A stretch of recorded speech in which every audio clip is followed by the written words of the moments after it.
संत श्रोमणी आचार्य गोरक्षनाथ विद्यासागर जी महाराज की जय। आचार्य उदार सागर जी महाराज की जय।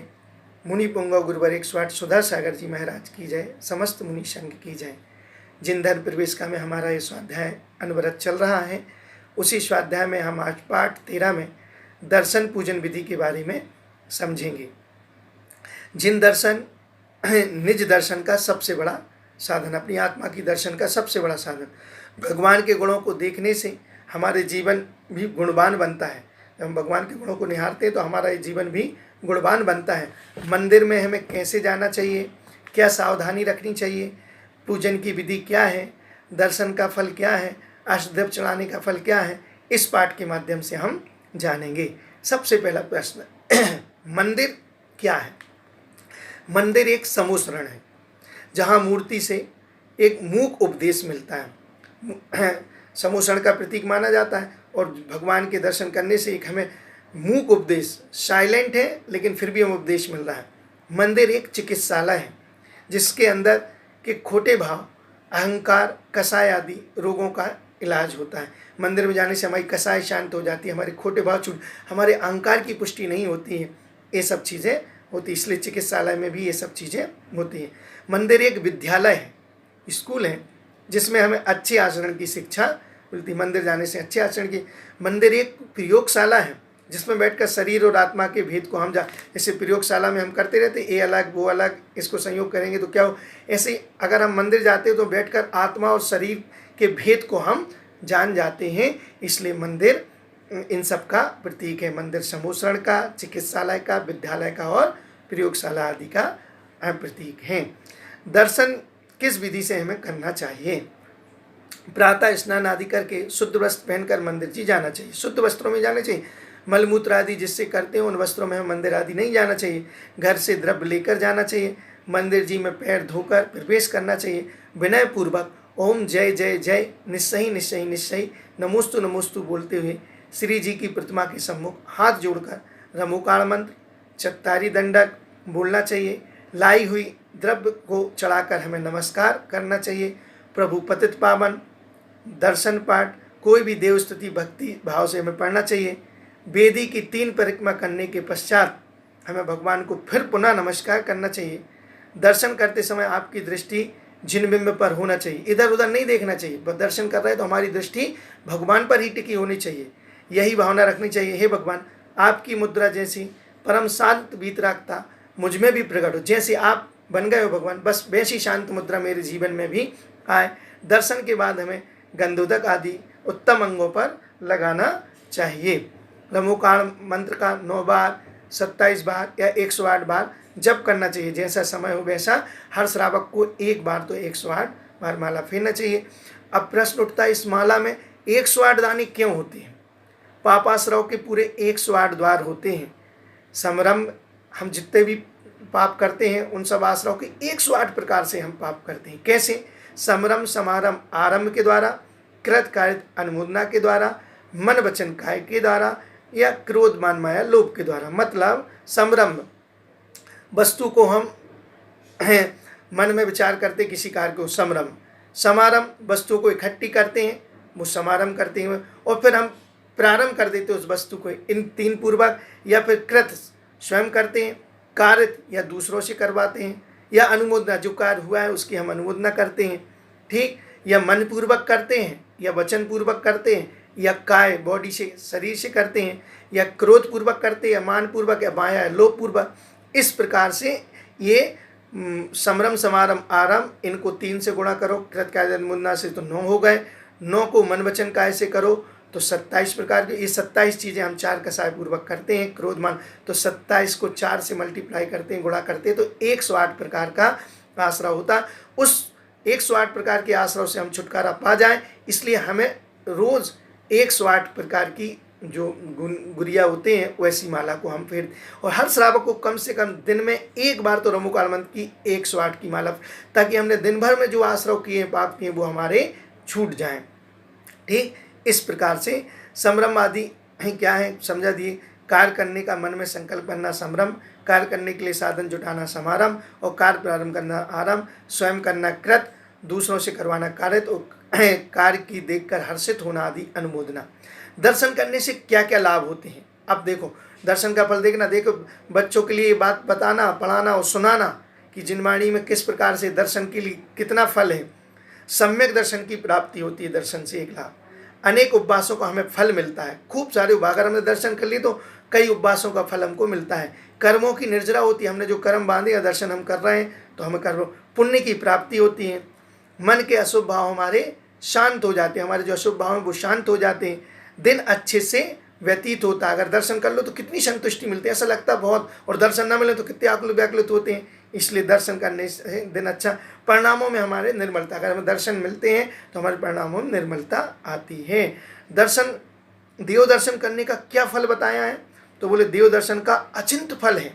आचार्यों ने लिखा है, देव दर्शन का विचार करने मात्र से 2 उपवास का फल लगता है। देव दर्शन का विचार करने से 2 उपवास का, तैयारी करने से 3 उपवास का। अगर हमने दर्शन की तैयारी कर रहे हैं, हम नहा धो रहे हैं, उनके दर्शन करने जाना, तो हमें 3 उपवास। घर में दर्शन हेतु निकल जाने से 5 उपवास का फल, कुछ दूर तक पहुंचने पर 15 उपवास का फल, और मंदिर आदि की दूरी तय करने पर 30 उपवास का फल, और मंदिर के दर्शन करने से 6 माह के उपवास का फल हमको लगता है।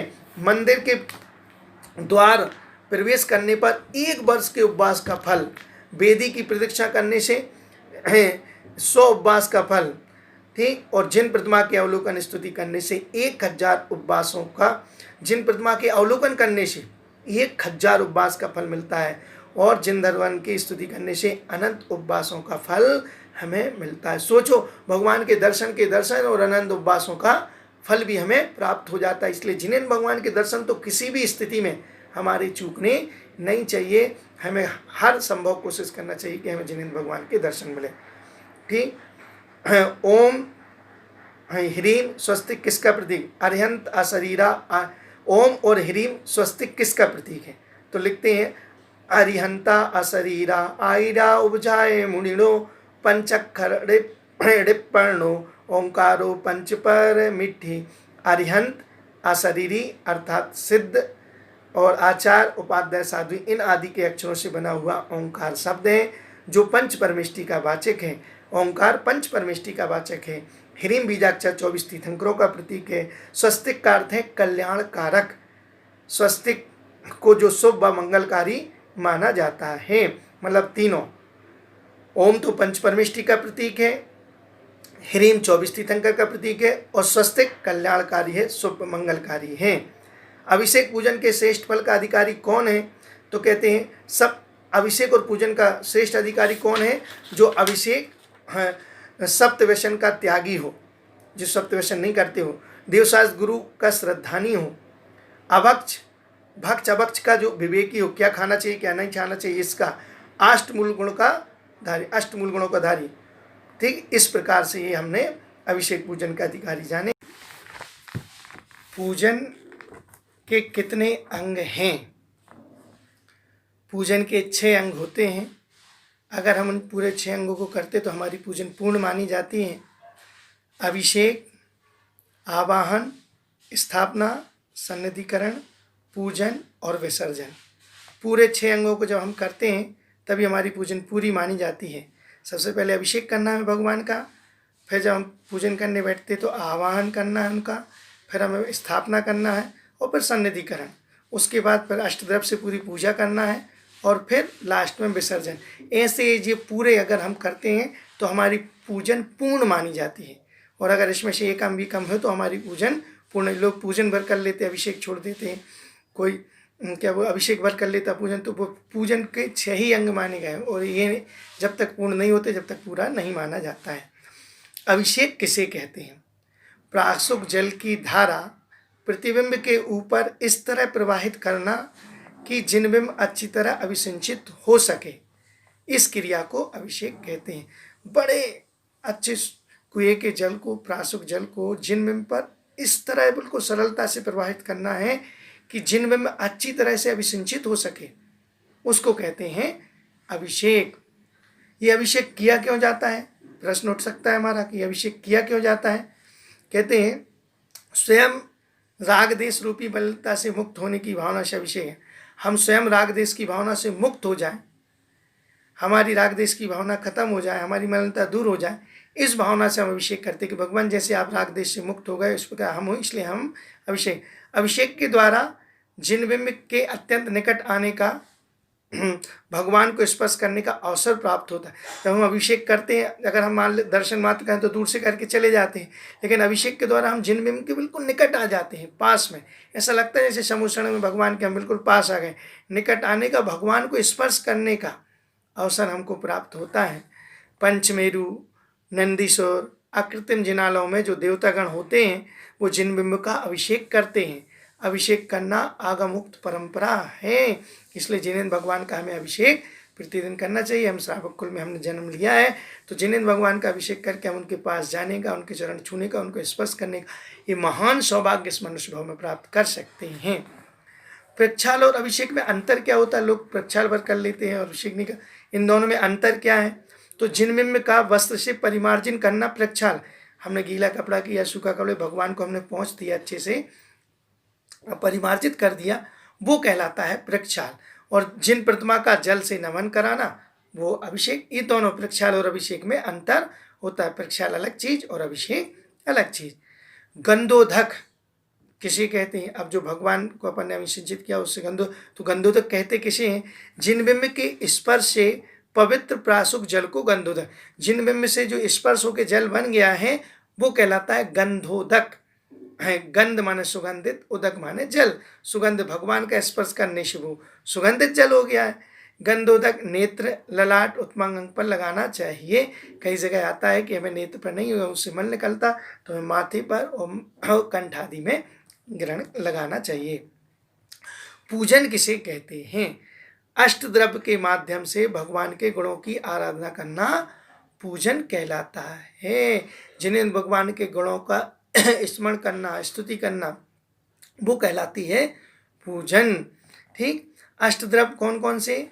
जल, चंदन, अक्षत, पुष्प, नैवेद्य, दीप, धूप और फल। ये 8 द्रव्य मिला दो तो पूरा अर्घ बन जाता है। अब अष्टद्रव्य क्यों चढ़ाते हैं? हमको बहुत ज़्यादा जरूरी है। जब हम पूजन करते हैं तो हम बस करते चले जाते हैं, लेकिन हमको पता नहीं रहता है हम क्यों कर रहे हैं, तो ये जानना बहुत जरूरी है। पूजन में जल क्यों चढ़ाते हैं? जन्म जरा मृत्यु को नाश की भावना से हम जल चढ़ाते हैं। जल अच्छी तरह से हम स्वच्छ, निर्मल और गतिशील बन रहना हमें सिखाता। जल की तरह हम स्वच्छ रहें, निर्मल रहें और गतिशील रहें, ये बात भी हमें शिक्षा देता है जल। और हमारा जन्म और जरा मतलब हमारा बुढ़ापा और मृत्यु, हमारी मौत, ये तीनों समाप्त हो जाए, संसार के सबसे बड़े रोग, इसलिए हम जल चढ़ाते हैं। पूजन में चंदन क्यों चढ़ाते हैं? संसार परिवर्ण की नाश की भावना से हम चंदन, संसार में हम जो घूम रहे हैं, पंच परावर्तन रूपी चक्र चल रहा, वो हमारा समाप्त हो जाए, इसलिए हम चंदन चढ़ाते हैं। चंदन की तरह हमें अपने मन और वाणी को से सभी को शीतलता पहुंचाने का हमें उपदेश। जैसे चंदन शीतल होता है तो हमें अपनी मन और वाणी से सबको शीतलता पहुंचाना, क्योंकि हमने आज चंदन चढ़ाया है। पूजन में अक्षत क्यों चढ़ाते हैं? जिस तरह धान से छिलका उतर जाने पर फिर से धान उगने की शक्ति नहीं रहती। जो धान होती ना, चावल पर जो छिलका चढ़ा रहता है उसको धान कहते हैं। अगर उसको अलग किया जाए तो फिर उसमें उगने की शक्ति समाप्त। फिर आप कितना ही चावल जमीन में डाल दो, लेकिन उसका पेड़ नहीं लगने वाला, पौधा नहीं लगने वाला। उसी प्रकार मेरी आत्मा भी संसार में फिर कभी ना उगे, फिर से ये जन्म ना ले, जन्म के योग्य ना रहे, इस भावना से हम अक्षत चढ़ाते हैं। अक्षत की स्वच्छता हमें संदेश देती है कि हमें अपने जीवन को साफ सुथरा और उज्ज्वल बना के रखना। अपने जीवन को साफ, कोई माया नहीं, कोई प्रपंच नहीं, कोई तीन नहीं, कोई तेरह, इस प्रकार की निर्मल भावना का हमें उपदेश उस अक्षत देता। जैसा शुक्ल धवल वो होता है वैसा हम भी बने, ऐसी मंगल भावना। पूजन में पुष्प क्यों चढ़ाते हैं? काम भाव के नाश के लिए की मंगल भावना से हम पुष्प चढ़ाते हैं। हमारे अंदर काम की वेदना है वो समाप्त हो, इसलिए हम पुष्प चढ़ाते हैं। हमें क्या शिक्षा देता है? जीवन में पुष्पों की तरह हम कोमल रहें, सुंदर रहें और सुगंधित बने, जिससे हमारा जीवन महके और दूसरे लोग भी हमें सुगंध की तरह ही देखें। पूजन में नैवेद्य क्यों चढ़ाते हैं? क्षुधा रोग के नाश करने की भावना से हम नैवेद्य चढ़ाते हैं। हमारे सबसे बड़ी दिन रात हमें बस भूख भोजन सता। भगवान हमारा ये क्षुधा रोग कब समाप्त हो जाए जैसा आपका हुआ है, इसलिए हमें नैवेद्य चढ़ाते हैं। हमें यथाशक्ति आहार सामग्री के प्रति अपनी आसक्ति हम घटाएं। यह विचार हम करें और ये सुधा हमें उपदेश देती हैं। पूजन में दीपक क्यों चढ़ाते हैं? अज्ञान रूपी अंधकार को नाश करने के लिए। क्या हमारा छोटा सा ज्ञान है, मति और शुद्ध ज्ञान, भगवान हमारा ये अज्ञान रूपी अंधकार समाप्त हो जाए और हम केवल ज्ञान को प्राप्त कर लें, इसलिए हम दीपक चढ़ाते हैं। हम जहाँ भी रहें वहाँ अपने आसपास परिवेश में सदाचार और सद्ज्ञान से सबको आलोकित करते रहें, अपने ज्ञान से सबको परिमार्जित करते रहें, आलोकित करते रहें, इसलिए दीपक हमें उद्देश्य। अगर हम दीपक चढ़ाते हैं और दीपक चढ़ाते समय अगर हमारे पास दीपक नहीं है तो फिर हम अपनी इस अंजलि को ऐसे, ये बीच में एक अंगुली उठाते हैं और ऐसे ही हिलाते, तो ये दीपक का एक रूप बन जाता है। जैसे दीपक बीच में रहता है, जलता रहता है, तो ये दीपक हमारे बन गया और हम इस प्रकार से दीपक को चढ़ा देते हैं। पूजन में धूप क्यों चढ़ाते हैं? अष्टकर्म के नाश करने की मंगल भावना से। अष्टकर्म हमारे शब्द हो, इसलिए हम धूप चढ़ाते हैं। अपने जीवन में किसी के प्रति भेदभाव नहीं रखें, सभी में मैत्रीपूर्ण व्यवहार करें, ये हमें अष्टधर्म। जैसे धूप की सुगंध आकाश में फैलती है और सबको एक सी सुगंधित करती है, वैसे ही हमारे जीवन में भी हम सबको एक रूप से सुगंधित करें, इस मंगल भावना से धूप चढ़ाते हैं। पूजन में फल क्यों चढ़ाते हैं? मोक्ष फल की प्राप्ति की भावना से हम फल चढ़ाते हैं। संसार में जो कुछ भी भला बुरा कार्य करते हैं और भला बुरा हम फल हम ही पाते हैं। जो कुछ भी हम बुरा फल कर रहे हैं तो बुरा हम पाएंगे। लिखा है आचार्यों ने, स्वयं कृतम कर्म यदात्मना पुरा फलम तदीयम लभते शुभाशुभम परेण दत्तम यदि लभते स्फुटम स्वयं कृतम कर्म निरर्थकम तदा। हम जो शुभ अशुभ फल करते उसका फल हमको ही भोगना पड़ते, दूसरों के कर्म में हम लेन देन नहीं कर सकते हैं। इसलिए शुभ अशुभ के कर्मों का फल प्राप्त होने वाले सुख दुख लाभ हानि जय पराजय में हम फल हम चढ़ा रहे हैं और वो हमें उपदेश दे रहा है कि शुभ हो अशुभ हो, सुख हो दुख हो, लाभ हो हानि हो, जय हो पराजय, सब में समता भाव हम धारण करें। और अंत में हम कहते हैं अर्घ क्यों चढ़ाते हैं? अनर्घ पद की प्राप्ति के लिए हम अर्घ चढ़ाते, कभी भी समाप्त ना होने वाला पद माने सिद्ध पद की प्राप्ति हमें हो जाए, इसलिए हम ये अर्घ समर्पित करते हैं। आरती क्या है, कब क्यों करना चाहिए? घृत का प्रज्वलित दीपक लेकर भगवान की महिमा का गुणगान करना आरती कहलाती है। बड़ी शुद्ध घी से हम भगवान की आरती जो करते हैं वो आरती है। आरती सूर्यास्त से पूर्व, नियम के हिसाब से तो आरती सूर्यास्त से पूर्व करना चाहिए।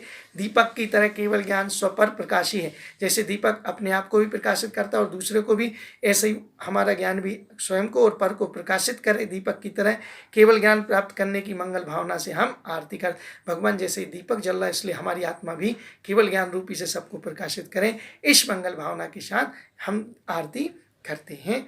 ठीक इस प्रकार से हमने ये विषय जाना, शेष विषय हम आगामी दिनों में करेंगे। आज इतना ही, अपनी वाणी को यहीं विराम देते हैं। सभी को जय जिनेंद्र।